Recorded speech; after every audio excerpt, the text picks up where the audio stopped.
Amahoro y'Imana n'imigisha y'Imana ku bantu mwese mukomeje kubana natwe mu makuru n'ibiganiro dukomeje kugenda tubagezaho kanizere ko aho muri hose mu bice bitandukanye mumeze neza cyane. Birumvikana ko tuba tugeze mu mwanya w'amakuru rero tugenda tubagezaho aho tugenda tureba amakuru abarimo kugenda asohoka mu bitangazamakuru ku mbuga nkoranyambaga ndetse n'ibyagiye bibera aho dutuye, hanyuma tukagenda tunariya amakuru mwagiye mudusangiza nayo tukagenda tuyageza kuri bagenzi banyu bagenda bafatikanya namwe kubana natwe.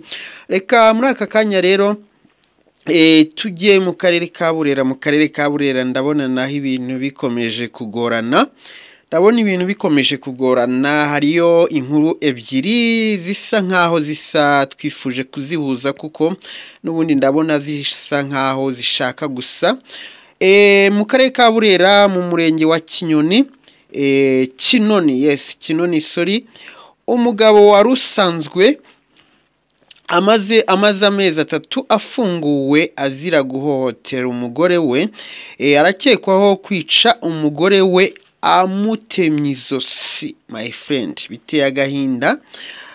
Ni mu gihe indi nkuru turareba irimo kuvugwayo rero naho ni mu karere ka Burera. Ubuyobozi bw'umurenge wa Kinyababa bwabwitangazamakuru ko umugabo w'imyaka 40 yashatse kwica umugore we ariko birangira ari upfuye. Turaje tugende tureba ese yumwe byagenze bite kugira ngo ashake kwica umugore we ako kanya ari we uhasiga ubuzima, n'umugore wawe kizemo uruhare byagenze bite. Reka rero duhite duhera kuri iyi nkuru. Nkuko tubikesha ibitangazamakuru amakuru aravuga ko ubuyobozi bw'umurenge wa Kinyababa bwabwitangazamakuru ko umugabo w'imyaka 40 yashatse kwica umugore we amutemye, nuko umugore amucitse yadukira intebe zo mu nzu arazitemagura zose. Hanyuma arangije kuzitemagura baza gusanga uwo mugabo amanitse mu mugozi yapfuye. Ntiwamenya uko byaba byaje kugenda.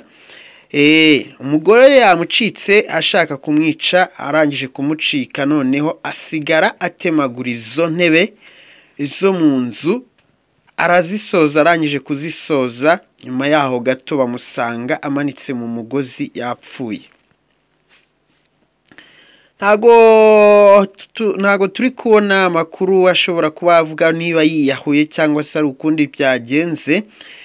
Inkuru ndabona ariko bayitangaje nta byinshi bayivuzeho, hanyuma turazivugiraho rimwe. Reka tukomeze kuri ingi twababwiye mbere ivuga ko muri aka karere ka Burera mu murenge wa Kinoni umugabo wari umaze amezi 3 afunguwe azira guhohotera umugore we n'ubundi akekwaho kwica uwo mugore we kuri uyu wa kane amutemye ijosi. My friend, abahaye amakuru itangazamakuru bavuze ko uyu muryango wari umaze igihe kinini ubana mu makimbirane ashingiye ku mitungo nayo ndabona ikomeje kurikoroza, sinzi niba aho tujya tuyijyana. Amakuru ndi kubona mu karere ka Burera ndabona arayanga ntago inkuru bazanditse ngo bandikeho byinshi bavuge ni muri aka kagari, n'amazina yabo ndabona batayatangaje. Ariko icyo shaka kuvuga ni iki, urumva ko ibintu bikomeje kugorana. Niba mu minsi ikurikiranye umunsi wa mbere umugabo ashaka kwica umugore we yamucika, umugabo ikarangira ari upfuye, niba yiyahuye nta wamenya, niba wari ukundi byagenze nta wamenya. Ariko mwabyumvishe ko umugore we yamucitse, umugore we yakwiruka, umugabo agasigara atemagura izo ntebe zo mu nzu. Nyuma yo kuzitemagura rero baje kuba bamusanga amanitse mu mugozi yapfuye muri uwo mwanya.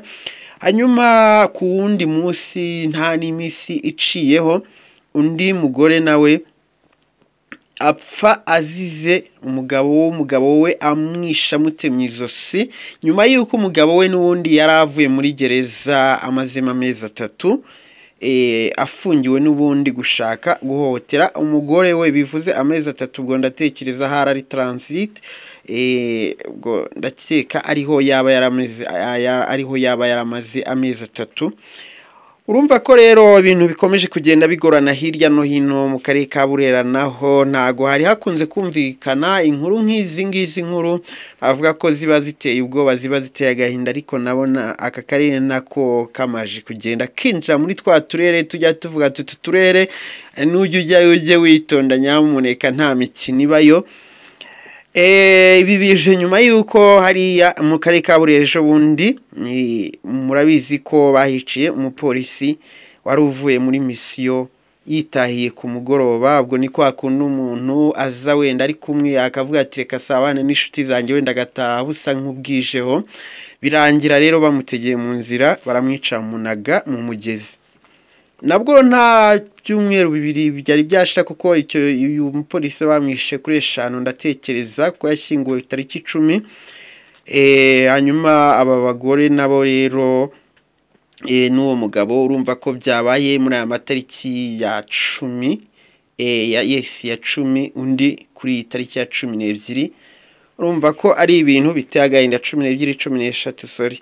Urumva ko ari ibintu bibabaje cyane rero biteye n'agahinda. Abantu bakomeje kwigira ibiharamagara, sinzi niba tumaze guhaga ubuzima bwo kwisi, ariko se twahaga ubuzima bwo kwisi bwo twavuga ngo reka tujye tuba mu buzima bwa gereza, cyangwa se mu buzima bwo kuba tutishimye tutari kumwe na bagenzi bacu biturutse ku kuba ari twebwe twagize uruhare mu kuba barabuze ubuzima bwabo. Ntago bikwiye twakagombye kumenya yuko igihe wumva uhaza ubuzima bwo kwisi wasanga nawe ubuhaga muri cya gihe Imana iba yarashyize iminsi yawe yo kubaho, iminsi yawe irimo kurangira, wenda buri gihe gitoya ngo nawe witabarukire. Sinzi rero yuko ari byiza kuba watabaruka urangije gukora amahano nk'ayo ngayo, ntago byaba ari byiza. Kiza wategereza umunsi wawe, hanyuma umunsi wawe wagira n'ubundi ukicira ishene, niko bajya bavuga ngo nuguca ishene, ngo nuguca ishene kabisa. Yes, njya mbabwira ati nta cyiza cyo kuba wakwica mugenzi wawe. Buriya aho kugira ngo ufate iki cyemezo, nubona mugenzi wawe ari umunyamahane wenda ku rwego rwo kuba umwe yateza undi bibazo, ikiruta ni kimwe aho kugira ngo mugere kuri uru rwego. Biraruta yuko umwe yakwanga undi niyo yamwanga urunuka rwose ntacyo biba bitwaye. Nta wagukurikirana nawe nta wamukurikirana, buri umwe wese asigara higa ubuzima bwe ndetse akabana n'abandi, dore ko abantu batuye isi utababara.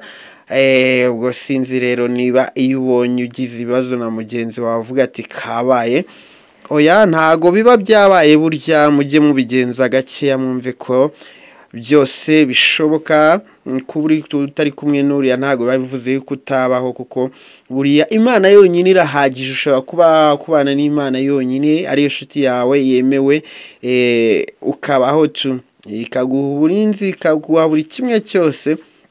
Iby'abantu byo byabaye ibindi, kuko no kugira inshuti kugira ngo uyizere kuri ubu mbona bigoye. Yes, ngayo nguko rero yaba uwo mugabo yaba uwo mugore, reka tubifurize iruhuko ridashira. Ababigizemo uruhare bakurikiranwe, ariko ubwo birumvikana uwo mugabo we nta nubwo wenda atari hamenyekana ibyo ari byo, ariko icyo tureba ni icyatangajwe, ibindi twabitangaza nabo babitangaje. Ndabashimiye namwe rero kuba mwafashe umwanya wanyu mukabana nanjye muri aya makuru mba nateguye. Birumvikana ko turakomeza kugenda tubana mu yandi makuru n'ibindi biganiro ndakomeza kugenda mbategurira, birakomeza gutambuka aha ku Isimbi TV. Unyarukire no kuri Hot News, nyamuneka ukore subscribe, aho hose tuzajya tubana umunsi ku wundi mu makuru agiye atandukanye, kuko amakuru yo aba ari menshi kandi natwe tuba turi yari kugenda tuyabagezaho. Ndabakunda cyane, naho mukanya rero mu yandi makuru ndakomeza kugenda mbategurira nkayabagezaho binyuze ahangaha ku Isimbi TV. Ariko mwibuka no kudusangiza amakuru abagiye avugwa aho mutuye, amakuru abagiye abera aho mutuye, muba mwabonye ko atamenyekanye, hari amakuru menshi aba ntamenyekane, mujye muyadusharinga rero natwe tuyamenye, hanyuma dufatikanye kumenya uko isi irimo kugenda ihindagurika. Murabizi yuko ikintu cya mbere ari amakuru amakuru kandi amakuru nayo akadufasha kumenya uko hirya no hino hameze ku buryo ujya ahantu z'imiterere yaho uzamakuru yaho ukavuga ati basi wenda ninjya muri aka karere nditwara gutya kubera yuko nzi ko hajya havugwa amakuru ameze gutya na gutya. Ndabakunda cyane.